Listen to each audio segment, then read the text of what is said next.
Gente, eu vou tratar um assunto bem delicado agora, bem delicado mesmo, tá? Que as pessoas não gostam de ouvir, não gostam de saber, mas que às vezes é preciso falar.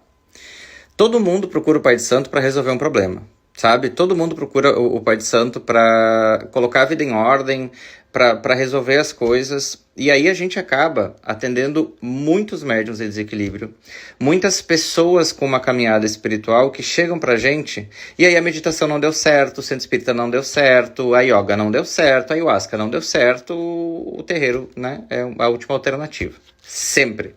E via de regra as pessoas sempre chegam pra gente falida também, porque já tentaram em tudo que é canto resolver alguma coisa e não conseguem. E aí as pessoas, mas eu quero fazer um ebozinho e eu quero que isso funcione, tá?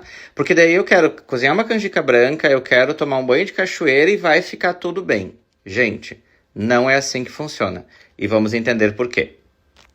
Em primeiríssimo lugar, a gente tem que entender o que causa o desequilíbrio real que nasce com a gente. A principal forma de desequilíbrio que gera um médium compulsório, ou seja, uma pessoa que precisa tratar a sua espiritualidade de qualquer forma, é a quebra da ordem natural da vida em outra encarnação ou nessa. O que significa quebra da ordem natural da vida? Matar, abortar e, de forma magística, interferir no livre-arbítrio de uma pessoa. Essas são as três principais formas de quebrar a ordem natural da vida. Matando, abortando, ok? E, através de ordem magística ou de manipulação magística, interferir no livre-arbítrio de outra pessoa. Essas três formas de manipulação da ordem natural das coisas são as principais responsáveis pela desordem espiritual de uma pessoa.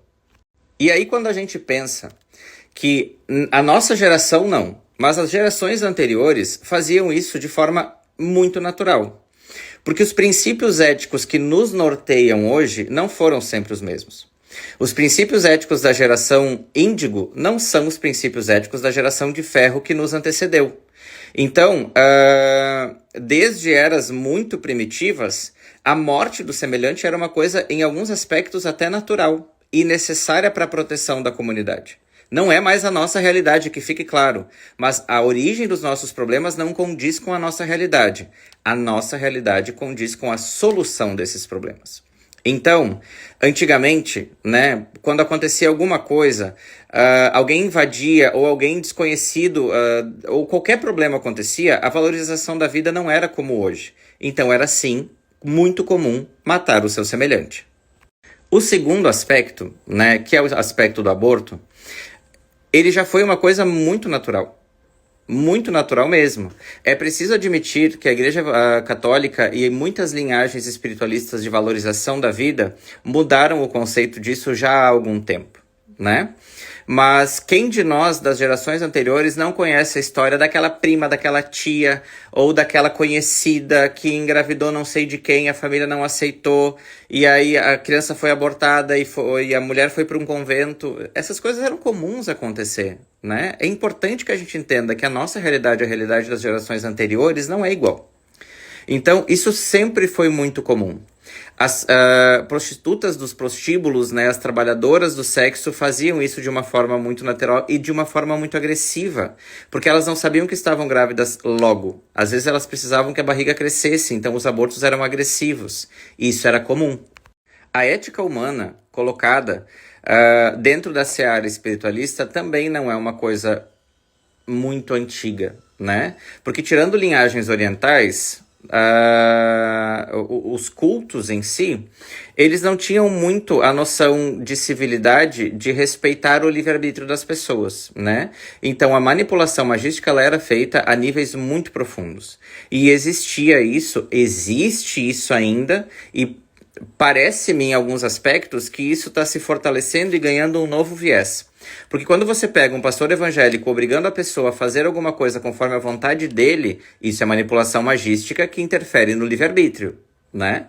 Quando você pega um pai de santo fazendo uma amarração, quando você pega uma pessoa fazendo uma magia negra, uma magia de dano, você está interferindo no livre-arbítrio de outra pessoa, sim. E isso causa transtorno de ordem espiritual, tanto no agente magístico quanto na pessoa que pede isso. E daí, num âmbito um pouco mais sutil, quando você pega um hipermédium, um mega pai de santo, uma hipermãe de santo, que começa a dizer porque eu sou a rainha disso, porque eu sou a não sei o quê, porque eu sou o todo-poderoso, e gera, através da manipulação desse contexto, a ideologia das outras pessoas para dizer que ele ou ela são o bambambam de algum aspecto, e usam, então, né, de forma midiática a informação para trazer a sua especialidade ou a sua especialização como algo que deve ser seguido e deve ser temido, eu também tenho manipulação magística a nível deletério, tá? Que também vai causar transtorno de ordem espiritual para aquelas pessoas que seguem e para aquelas pessoas que induzem. Então é muito fácil quebrar a ordem natural através dos 3 principais viés, que é a morte de um indivíduo, que antes já era, infelizmente, muito comum, o aborto e a magia.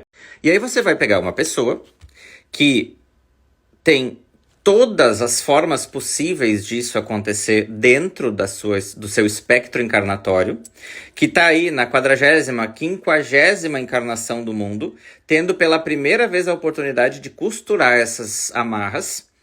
Cara, não vai ser uma canjica que vai segurar isso. Não vai ser uma obrigação de 4 pés que vai segurar isso, não vai ser uma troca de Odu que vai resolver isso. A gente tem que ser muito realista, tá? Se uma salsicha leva 30 anos para sair do teu corpo, tamanha quantidade de podridão que existe dentro daquele alimento, né? Na forma de elementos químicos nocivos, tu imagina como é que eu vou resolver o problema de uma pessoa de uma hora para outra, né? Sem um investimento de mudança de comportamento real, junto com o investimento do seu tempo e da sua força de vontade. Porque eu não tenho como fazer alguma coisa que resolva o problema de uma pessoa cujo comportamento não muda. Eu consigo sim auxiliar. Existe troca de Odu, existe trabalho caritativo, existe trabalho evolutivo, existe auxílio ao próximo, existe uma série de coisas que podem ser feitas. Existem ebós que auxiliam, mas gente, quem está aqui hoje, nascido e vivendo no nosso mundo, ainda está em erraticidade, precisando curar os seus processos. E quem chega pra gente todo filho da puta, é porque é todo filho da puta mesmo. Não vai resolver de uma hora pra outra. E aí, às vezes, a pessoa chega aqui, eu quero fazer uma coisinha pra ir bem na vida. Faz 10 encarnações que tá fazendo tudo pra ferrar a vida das pessoas. Não vai funcionar. A gente não pode se iludir. A realidade é diária, é trabalho de formiguinha. Um grande cupinzeiro não se constrói com uma gota de saliva. Lembrem disso. Mas ficar reclamando também não adianta. Então o negócio é continuar trabalhando. Mas resolveu um tempo, não funcionou mais. Exato, porque resolveu uma das partes. Tu vai lá e troca o Odu de uma pessoa que em 1300 e Guaraná de rolha foi uma parteira que ajudou todas as mulheres de um cabaré a abortar. Ok. E aí? Eu consertei aquele problema. Você consertou aquele problema. E os outros? E a próxima encarnação que você então nasceu prostituta, com a oportunidade de não fazer a mesma coisa, foi lá e abortou todos os filhos que teve. É o próximo passo, gente. É assim que funciona. Quem faz apometria sabe que é assim, quem trabalha com qualquer linhagem espiritualista sabe que é assim. Quem é psicólogo sabe que se você tem um problema, resolver aquele problema não resolve a vida. Ele só abre o próximo passo. E para todas as linhagens de tratamento é assim. Então, quando a gente for auxiliar e procurar ajuda, a gente tem que ser muito mais consciente do que está sendo. Tá cheio de pai de santo por aí. Vendendo promessas milagrosas que nunca vão existir e não vão dar resultado. Por um motivo muito simples. A gente é muito mais estragado do que imagina e do que gostaria. Mas tem que começar o quanto antes.